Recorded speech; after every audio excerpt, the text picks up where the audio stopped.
Hello dear students, welcome to the homemade experiment number 13.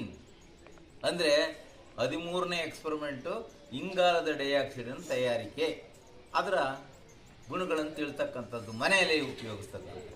ನಿಮ್ಮ ಮನೆಯಲ್ಲಿ ಸಿಗುತ್ತೆ ಇದು ಅಡಿಗೆ soda. It is baking soda. U see here, this is baking soda. I will put in a glass. That is sodium bicarbonate. It is called as chemical name sodium bicarbonate, Na2HCO3.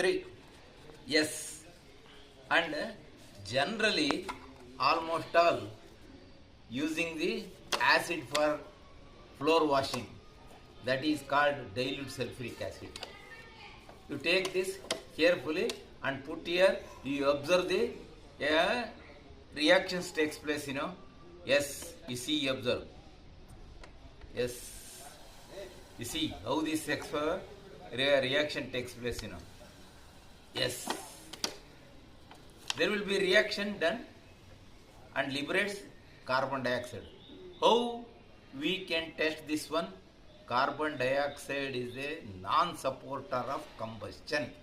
ಇಂಗಾಲದ dioxide ಉರಿಯಲು ಸಹಾಯ ಮಾಡುವುದಿಲ್ಲ. ಆದ್ದರಿಂದ ಇದನ್ನು ಹೇಗೆ ಒಂದು ಮೇಣದ ಬತ್ತಿ ಹಚ್ಕೊಳ್ಳಿ, ಮೆತ್ತಗಿದ್ರೊಳಗಡೆ ಇಡಿ, ನೋಡಿ ಇಲ್ಲಿ ಕೆಟ್ಟೋಗುತ್ತೆ ಅಷ್ಟೇ. ಈಗ ನೋಡಿ ಇಲ್ಲಿ ಇಡ್ತಿದ್ದಂಗೆ ಕೆಟ್ಟೋಗ್ಬಿಡುತ್ತೆ. ಇದೇ ತತ್ವವನ್ನು ಅನುಸರಿಸ್ಕೊಂಡು, ಈ ಪ್ರಾಪರ್ಟಿನ ಅನುಸರಿಸ್ಕೊಂಡು ಬೆಂಕಿ ಆರಿಸುವ ಯಂತ್ರ ಫೈರ್ ಎಕ್ಸ್ಟಿಂಗ್ವಿಷರ್ನಲ್ಲಿ ಈ ಇಂಗಾಲದ ಡೈಆಕ್ಸೈಡ್ ಬಿಡುಗಡೆ ಮಾಡಿ ಬೆಂಕಿ ಎತ್ಕೊಂಡಾಗ ಆ ಬೆಂಕಿಯನ್ನು ಆರಿಸ್ತಾರೆ. ಅದನ್ನು ಎಕ್ಸ್ಪೆರಿಮೆಂಟ್ ನಂಬರ್ 15 ನಿಮಗೆ ಎಕ್ಸ್ಪ್ಲೇನ್ ಮಾಡ್ತೀನಿ. ಅದನ್ನು ಕೇರ್ಫುಲ್ಲಾಗಿ ಅಬ್ಸರ್ವ್ ಮಾಡಿ. ಇದು ಇಂಗಾಲದ ಡೈಆಕ್ಸೈಡ್ ಹೇಗೆ ಬಿಡುಗಡೆಯಾಗುತ್ತೆ ಅಂತಕ್ಕಂಥದ್ದನ್ನು ಈ ಎಕ್ಸ್ಪೆರಿಮೆಂಟಲ್ಲಿ ತೋರಿಸಿದ್ದೀನಿ. ನೀವು ಮನೇಲಿ ನೋಡಿ. This is the liberation of carbon dioxide reacts this sulphuric acid what is available in your home reacts on sodium bicarbonate, that is baking soda. You do it and learn.